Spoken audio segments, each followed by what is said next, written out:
بسم اللہ الرحمن الرحیم۔ السلام علیکم ناظرین، تاریخ میں ایک باپ بیٹے کا ایسا واقعہ بھی گزرا ہے کہ جسے پڑھ کر ہر ایک آنکھ نم ہو جاتی ہے۔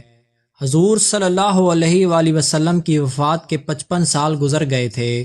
صبح کا وقت تھا۔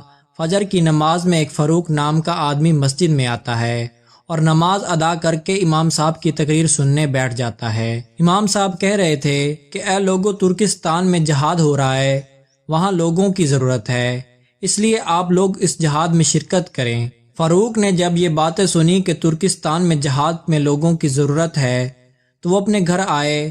ان کی ابھی نئی نئی شادی ہوئی تھی۔ انہوں نے اپنی بیوی سے کہا کہ میں اللہ کے راستے میں جہاد پر جانا چاہتا ہوں۔ بیوی نے کہا کہ آپ یہ کیسی باتیں کر رہے ہیں؟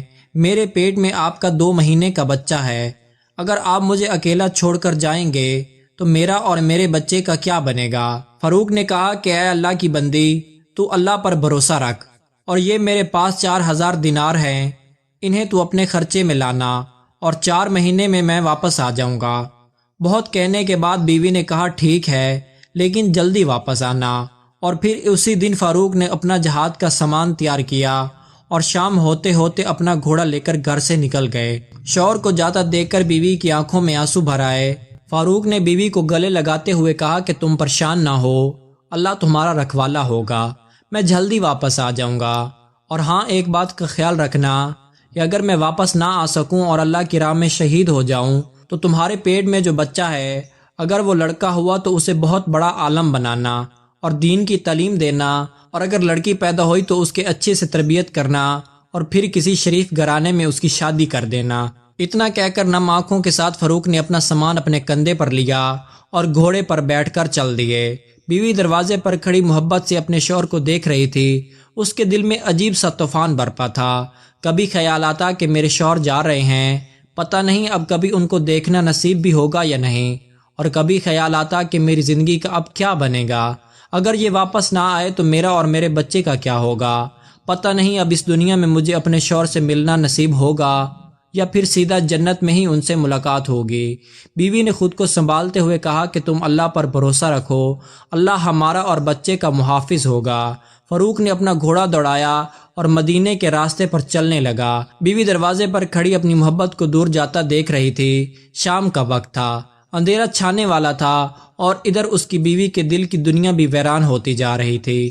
وہ معصوم بیچاری دروازے پر کھڑی مسلسل روئے جا رہی تھی اور اپنے شوہر کو دور جاتا دیکھ کر دل ہی دل میں اللہ سے فریاد کر رہی تھی کہ اے میرے مولا، میرے شوہر کی حفاظت فرمانا اور انہیں صحیح سلامت گھر واپس بھیج دینا۔ اچانک دور ایک گلی سے فاروق نے اپنا گھوڑا دوسری طرف موڑا اور وہ بیوی کی نظروں سے چھپ گیا۔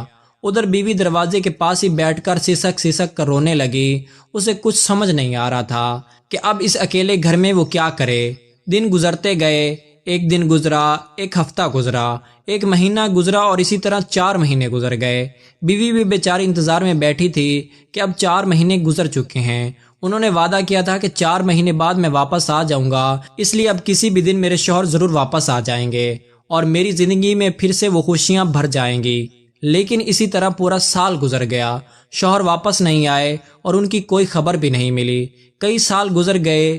وہ بیچاری معصوم بیوی ہر روز ہلکی سی آٹ پا کر دروازے کی طرف بھاگتی کہ شاید میرے شوہر واپس آ گئے ہیں، لیکن دروازے پر پہنچ کر معلوم ہوتا کہ ابھی تو جدائیاں ہی جدائیاں ہیں۔ بیوی انتظار کرتی رہی اور مدینہ میں ہر آنے جانے والے سے پوچھتی کہ تمہیں میرے شوہر فاروق کے بارے میں کچھ پتہ ہے، لیکن سبھی لوگوں سے صرف ایک ہی جواب ملتا کہ ہمیں فاروق کی کوئی خبر نہیں کہ وہ کہاں ہے اور کس حال میں ہے۔ اسی طرح 10 سال گزر گئے۔ اب تو امید بھی ٹوٹ چکی تھی۔ بیوی نے بھی سمجھ لیا تھا کہ شاید میرے شوہر اللہ کی راہ میں شہید ہو گئے، اب دنیا میں مجھے ان سے ملنا نصیب نہیں ہوگا، اس لیے جنت میں ہی ان سے ملاقات ہوگی۔ اور فاروق کے گھر میں ایک لڑکے کی پیدائش ہوئی تھی۔ ان کی بیوی نے اس لڑکے کی بہت اچھی سے تربیت کی اور اسے بہت بڑا عالم بنایا، یہاں تک کہ امام مالک جیسے لوگ اس لڑکے کے شاگرد بنے۔ اس کا نام ربیعہ تھا۔ زمانہ گزرتا گیا۔ شوہر کو گئے ہوئے 27 سال گزر چکے تھے۔ ان کے واپس آنے کی کوئی بھی امید نہیں تھی، لیکن ایک رات وہ بھی آتی ہے کہ وہی فاروق ترکستان سے اپنے گھر کی طرف واپس لوٹتے ہیں۔ آج سے 27 سال پہلے جب یہ فاروق جہاد کرنے آئے تھے تو ایک جوان لڑکے تھے، لیکن اب جب واپس اپنے گھر جا رہے ہیں تو بوڑھے ہو کر ہڈیوں کا ڈھانچہ بن چکے ہیں۔ فاروق کو بیوی بچوں کی یاد ستا رہی تھی، اس لیے اپنا گھوڑا لیا اور مدینے کی طرف چل دیے۔ ہر قدم پر فاروق کے دل میں ایک ہی خیال آتا تھا کہ پتہ نہیں میری بیوی زندہ ہوگی یا نہیں، پتہ نہیں میرے جانے کے بعد میرے گھر کوئی بچہ پیدا ہوا تھا یا نہیں، پتہ نہیں اب میرا گھر مدینہ میں موجود ہوگا یا پھر میری بیوی اسے بیچ کر کہیں اور رہنا شروع کر دیا ہوگا، کیونکہ 27 سال گزر چکے ہیں۔ یہ سارے سوالات فاروق کے دماغ میں گھوم رہے تھے اور رات کے اندھیرے میں ان کا گھوڑا مدینے کی طرف دوڑتا جا رہا تھا۔ رات کے 3 بج رہے تھے، فاروق کا گھوڑا مدینے کے اندر داخل ہوا۔ ہر طرف سناٹا ہی سناٹا تھا، لیکن فاروق کے دل میں ایک طوفان برپا تھا۔ ہزاروں سوالات تھے جو فاروق کو پریشان کر رہے تھے کہ پتہ نہیں میری بیوی زندہ ہوگی یا نہیں۔ فاروق نے اپنے گھوڑے کی رفتار دھیرے کر لی، ساتھ آہستہ آہستہ اپنے گھر کی طرف بڑھنے لگے۔ چلتے چلتے اپنے گھر کے پاس پہنچ گئے۔ رات کا وقت تھا، گھر کی دیواریں زیادہ اونچی نہیں تھی، اس لیے فاروق نے اپنے گھوڑے کو ایڑی لگائی اور گھوڑا چھلانگ لگا کر گھر کے آنگن میں جا کھڑا ہوا۔ ایک نوجوان لڑکا بیچ آنگن میں چارپائی پر لیٹا سو رہا تھا۔ جب گھر میں کسی کی آٹ ہوئی تو وہ لڑکا اٹھ بیٹھا۔ اس نے دیکھا کہ اس کے گھر میں ایک اجنبی آدمی ہاتھ میں تلوار لیے کھڑا ہے۔ اس لڑکے نے سمجھا کہ یہ کوئی چور ڈاکو ہے، اس لیے تیزی سے اٹھ کر اس نے حضرت فاروق کا گریبان پکڑ لیا اور کہنے لگا کہ تمہاری ہمت کیسے ہوئی میرے گھر میں آنے کی؟ تم کون ہو؟ جب اس لڑکے نے تیز آواز میں فاروق سے پوچھا کہ تم کون ہو تو فاروق بہت زیادہ ڈر گئے اور ہاتھ جوڑ کر کہنے لگے کہ بیٹا مجھے معاف کر دو، میں غلط گھر میں آ گیا، میں نے سمجھا کہ یہ میرا گھر ہے۔ اس لڑکے نے کہا واہ بوڑھے دادا جی، چوری اور اوپر سے سینہ زوری، ایک طرف میرے گھر میں بغیر اجازت آ گئے ہو اور اوپر سے کہہ رہے ہو کہ یہ میرا گھر ہے۔ تمہیں شرم نہیں آتی کہ اتنے بڑے ہو کر مسلمانوں کے گھر میں رات میں اجازت مانگے بغیر جاتے ہو؟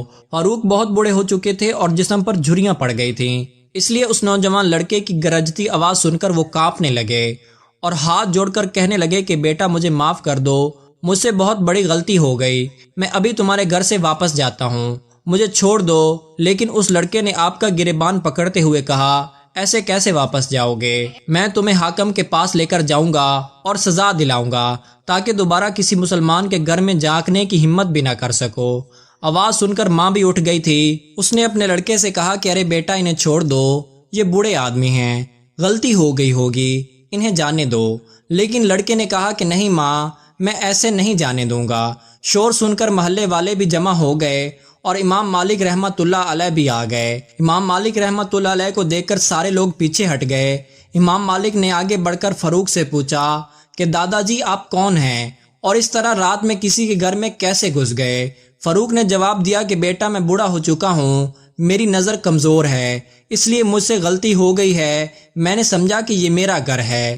امام مالک نے پوچھا کہ دادا جی آپ کا نام کیا ہے اور آپ کہاں کے رہنے والے ہو؟ مدینہ کے تو نہیں لگتے۔ فاروق نے کہا کہ بیٹا میں مدینہ ہی کا رہنے والا ہوں اور آج سے 27 سال پہلے میں ترکستان جہاد پر چلا گیا تھا اور آج لوٹ کر آیا ہوں۔ میرا نام فاروق بن عبد الرحمن ہے۔ گھر کے اندر سے فاروق کی بیوی یہ سب جھگڑا خاموشی سے سن رہی تھی، لیکن جیسے ہی ان بوڑھے دادا جی کی زبان سے سنا کہ میرا نام فاروق ہے تو گھر کی چھت سے کھڑکی کھول کر اپنے شوہر کو دیکھا۔ بیوی کو اپنے شوہر کے بوڑھے چہرے میں وہی جوان چہرہ نظر آنے لگا۔ ایسا لگ رہا تھا کہ زمانہ کروٹیں بدل کر پھر سے 27 سال پہلے پیچھے چلا گیا ہے اور وہی فاروق جو اپنی بیوی کو چھوڑ کر جہاد میں اللہ کی خاطر جا رہے تھے، وہ سارا منظر بیوی کی نظروں کے سامنے چھا گیا اور بیوی نے چیختے ہوئے اپنے لڑکے ربیہ سے کہا کہ اے ربیہ اس آدمی کا گریبان چھوڑو۔ ربیہ نے گھبرا کر اپنی ماں کی طرف دیکھا تو ماں نے کہا بیٹا تجھے پتہ بھی ہے کہ یہ کون ہے؟ ربیہ نے کہا کہ ماں مجھے تو نہیں پتا کہ یہ بوڑھے دادا جی کون ہیں۔ ماں نے کہا بیٹا یہ تیرا باپ ہے جس کے بارے میں تو ہر رات مجھ سے پوچھا کرتا تھا کہ اماں جان میرے ابا کہاں ہیں اور کب آئیں گے؟ یہ سن کر ربیہ اپنے باپ کے پیروں میں گر پڑے اور باپ کو پکڑ کر رونے لگے۔ فاروق نے اپنے بیٹے کو گلے سے لگا لیا اور پھر باپ بیٹے ایک دوسرے سے مل کر بہت روئے۔ ماں نے دروازہ کھولا اور فاروق اپنے بیٹے کے ساتھ گھر کے اندر آ گئے۔ صبح کے 4 بج چکے تھے۔ 1 گھنٹہ باتوں میں گزر گیا اور فجر کی اذان ہونے لگی۔ فاروق نے اپنی بیوی سے پوچھا کہ جہاد پر جاتے ہوئے میں نے تمہیں 4000 دینار دیے تھے، تم نے ان کا کیا بنایا؟ بیوی نے کہا کہ وہ 4000 دینار محفوظ رکھے ہیں، آپ پہلے مسجد نبوی میں جا کر فجر کی نماز پڑھائیں۔ ربیعہ پہلے ہی مسجد جا چکے تھے۔ فاروق تھوڑی دیر سے مسجد پہنچے تو ایک بہت بڑا مجمع پہلے سے ہی مسجد نبوی میں موجود تھا۔ فاروق نے پیچھے کھڑے ہو کر جماعت کے ساتھ فجر کی نماز پڑھی، اور پھر نماز کے بعد کیا دیکھتے ہیں کہ امام صاحب اپنی جگہ پر گھوم کر بیٹھ گئے ہیں، اور بڑے علماء کرام، امام مالک جیسے لوگ ان امام صاحب کو گھیر کر بیٹھ گئے، اور پھر امام صاحب لوگوں کو حدیث کا درس دینے لگے۔ فاروق کی آنکھوں کی روشنی کمزور ہو گئی تھی، اس لیے وہ امام صاحب کو پہچان نہیں پائے، اور پیچھے ہی بیٹھ کر سارے لوگوں کے ساتھ حدیث کا درس سننے لگے۔ جب درس مکمل ہوا تو فاروق نے بغل میں بیٹھے ایک آدمی سے پوچھا کہ بھائی، یہ اتنا بڑا عالم محدث کون ہے جو اتنے سارے لوگوں کو حدیث پڑھ رہا ہے، اور اس کے درس میں امام مالک جیسے لوگ بھی شاگرد بن کر ادب سے بیٹھے ہیں؟ اس آدمی نے کہا کہ دادا جی، آپ انہیں نہیں جانتے؟ فاروق نے کہا کہ بیٹا، مجھے تو نہیں پتا کہ یہ کون ہے۔ اس آدمی نے کہا کہ لگتا ہے آپ مدینے میں نئے نئے آئے ہو۔ فاروق نے کہا کہ ہاں بیٹا، میں آج ہی مدینے میں آیا ہوں، لیکن میں رہنے والا مدینے ہی کا ہوں۔ اس آدمی نے کہا کہ دادا جی، یہ اس وقت کے سب سے بڑے عالم ربیعہ ہے۔ فاروق نے پوچھا کہ بیٹا، ان کے باپ کا نام کیا ہے؟ اس آدمی نے جواب دیا کہ ان کے باپ کا نام فاروق ہے، جو آج سے 27 سال پہلے اللہ کی راہ میں جہاد کے لیے چلے گئے تھے اور شاید وہیں شہید ہو گئے۔ یہ سن کر فاروق بہت زیادہ خوش ہوئے کہ میرا بیٹا اتنا بڑا عالم بن چکا ہے۔ گھر آئے اور اپنی بیوی کو گلے سے لگا لیا اور کہا کہ تو نے میری تمنا پوری کر دی۔ میں خود تو نہیں پڑھ پایا، لیکن تو نے میرے بچے کو اتنا پڑھا دیا کہ وہ آج امام مالک جیسے لوگوں کے استاد ہیں۔ بیوی نے کہا کہ آپ نے جو کچھ پوچھا تھا کہ 4000 دینار کہاں ہیں، تو میں نے وہ سارے دینار تمہارے اس بیٹے کو پڑھانے میں لگا دیے۔ فاروق نے کہا کہ حقیقت ہے تم نے میرے پیسے برباد نہیں کیے۔ اللہ پاک ہمیں بہتر عمل کرنے کی توفیق عطا فرمائے اور ہمیں نیکوکاروں میں شامل کرے، آمین یا رب العالمین۔